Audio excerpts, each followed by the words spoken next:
اللہ تعالیٰ نے قرآن مجید میں موت کو اجل سے تعبیر فرمایا ہے۔ اجل کے معنی ہیں کسی چیز کا مقررہ وقت جو کسی قیمت پر نہ ٹلے۔ موت ایک ایسی حقیقت ہے کہ جس سے انکار کسی کے لیے بھی ممکن نہیں ہے۔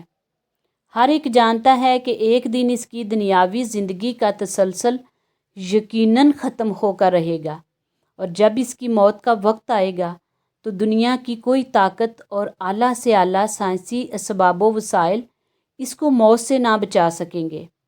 قرآن مجید کی سینکڑوں آیتوں میں موت، حشر اور جنت دوزخ کی تفصیلات کا ذکر کیا گیا اور لوگوں کو اس اٹل حقیقت کے لیے تیار رہنے کا حکم فرمایا گیا۔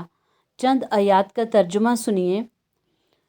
ترجمہ: ہر جان موت کا ذائقہ چکھنے والی ہے اور تمہارے اجر پورے کے پورے تو قیامت کے دن ہی دیے جائیں گے۔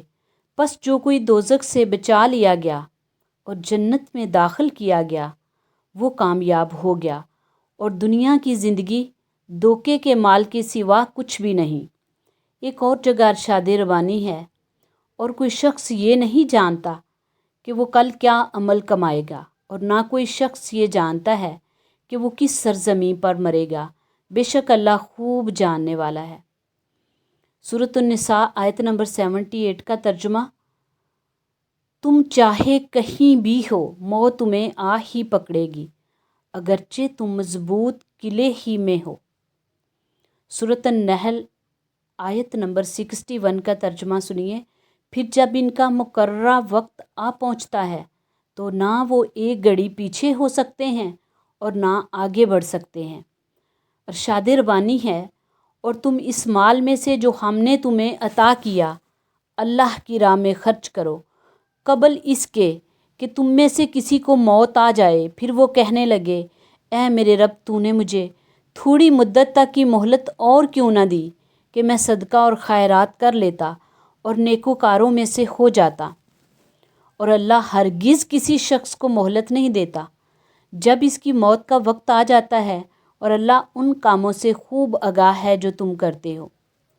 ارشاد ربانی ہے، یہاں تک کہ جب ان میں سے کسی کو موت آ جائے گی تو وہ کہے گا اے میرے رب، مجھے دنیا میں واپس بھیج تاکہ میں اس دنیا میں کچھ نیک عمل کر لوں جسے میں چھوڑ آیا ہوں۔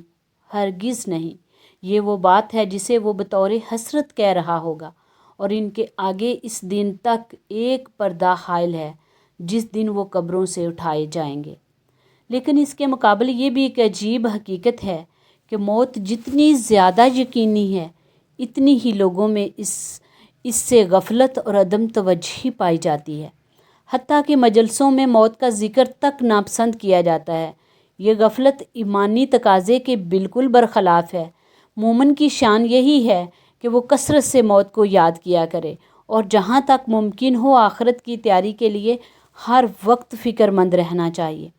قرآن مجید کی سینکڑوں آیتوں میں موت، حشر اور جنت دوزخ کی تفصیلات کا ذکر کیا گیا ہے، اور انبیاء کرام کی بعثت کا اہم ترین مقصد بھی یہ تھا کہ انسان کو اس کے اصلی اور دائمی وطن سے آگاہ کر کے وہاں کی دائمی نعمتوں کا اسے مستحق بنا دیا جائے۔ اس حوالے سے چند احادیث سنیے۔ حضرت ابو ہریرہ سے روایت ہے کہ رسول اللہ صلی اللہ علیہ وسلم نے فرمایا، لذتوں کو ختم کر دینے والی چیز یعنی موت کو زیادہ یاد کیا کرو۔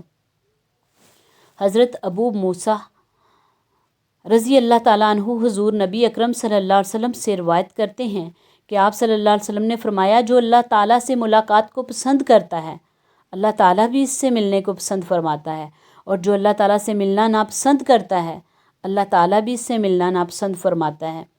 حضرت ابی کعب سے روایت ہے کہ جب رات کا تہائی حصہ گزر جاتا تو نبی کریم صلی اللہ علیہ وسلم اٹھ کھڑے ہوتے اور فرماتے، اے لوگو اللہ تعالیٰ کو یاد کرو، اے لوگو اللہ تعالیٰ کو یاد کرو، قیامت کا پہلا نفخہ آ چکا، دوسرا نفخہ اس کے تابع ہوگا۔ موت اپنی ہولناکیوں سمیت آ پہنچی، موت اپنی سختیوں سمیت آ پہنچی۔ رسول اللہ صلی اللہ علیہ وسلم نے فرمایا، دنیا میں اس طرح رہو جیسے تم ایک راہ چلتے مسافر ہو یا کسی منزل کے راہی ہو۔ حضرت عبداللہ بن عمر کہا کرتے تھے، جب شام ہو جائے تو صبح کا انتظار نہ کرو، اور جب صبح ہو جائے تو شام کا انتظار نہ کرو، اور بیماری سے پہلے صحت کو اور موت سے پہلے زندگی کو غنیمت سمجھو۔ یعنی دنیا کی عیش و عشرت میں کھو کر آخرت کو بھول جاؤ گے تو موت کے وقت پچھتاؤ گے کہ کاش میں نے آخرت کے لیے کوئی زیادہ راہ جمع کیا ہوتا۔ اسی طرح بیماری کے عالم میں انسان انتہائی چاہت اور خواہش کے باوجود بہت سے کام نہیں کر سکتا، تو عالم صحت میں جب انسان کی ساری توانائیاں عروج پر ہوتی ہیں، وہ مال خیر کیوں بجا نہیں لاتا کہ بعد میں کف افسوس نہ ملنا پڑے۔ اسی لیے کہا گیا ہے دنیا آخرت کی کھیتی ہے، یعنی دنیا میں ایمان اور عمل کی جو فصل کاشت کرو گے، آخرت میں اسی کا پھل ملے گا۔ ایک عورت نے حضرت عائشہ صدیقہ رضی اللہ تعالیٰ عنہا سے اپنے دل کی سختی کی شکایت کی تو آپ نے نصیحت فرمائی کہ تم موت کو کثرت سے یاد کیا کرو، تمہارا دل نرم ہو جائے گا۔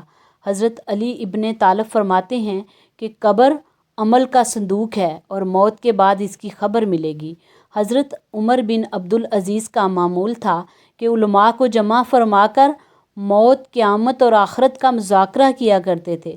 پھر ان احوال سے متاثر ہو کر سب ایسے پھوٹ پھوٹ کر روتے تھے گویا کہ اس کے سامنے کوئی جنازہ رکھا ہوا ہو۔ موت کو یاد کرنے کے بڑے فوائد ہیں۔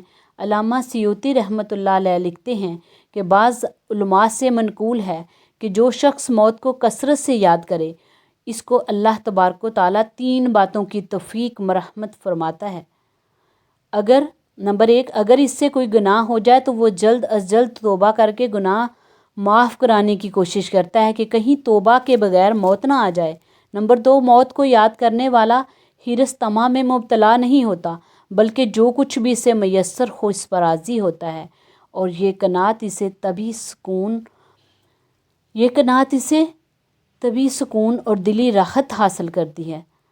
طبی سکون بھی بہت سکون ہے، دلی راحت انسان کو ملتی ہے، اور انسان یہ سوچتا ہے کہ تھوڑی بہت زندگی ہے، جسی طرح بھی گزارا کر لے، زیادہ کی فکر کرنے سے کوئی فائدہ نہیں۔ نمبر 3، موت کو استحضار رکھنے والا شخص جب عبادت کرتا ہے تو پوری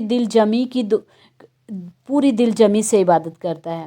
اول یہ کہ اسے خطرہ رہتا ہے کہ پتہ نہیں آئندہ اسے عبادت کا موقع ملے یا نہ ملے، لہٰذا ابھی اس سے جتنا اچھا بنا لے غنیمت ہی غنیمت ہے۔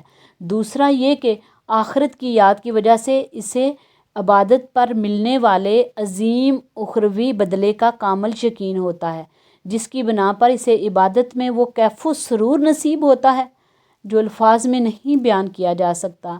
ایک عربی شاعر کہتا ہے، ترجمہ: میرے دوست، دنیا کے آرام و راحت سے دھوکے میں مت پڑنا، اس لیے کہ عمر ختم ہو جائے گی اور عیش جاتی رہے گی۔ جب تم کسی جنازے کو اٹھا کر قبرستان لے جاؤ تو یہ یقین کر لینا کہ اس کے بعد تمہیں بھی ایسے ہی اٹھا کر لایا جائے گا۔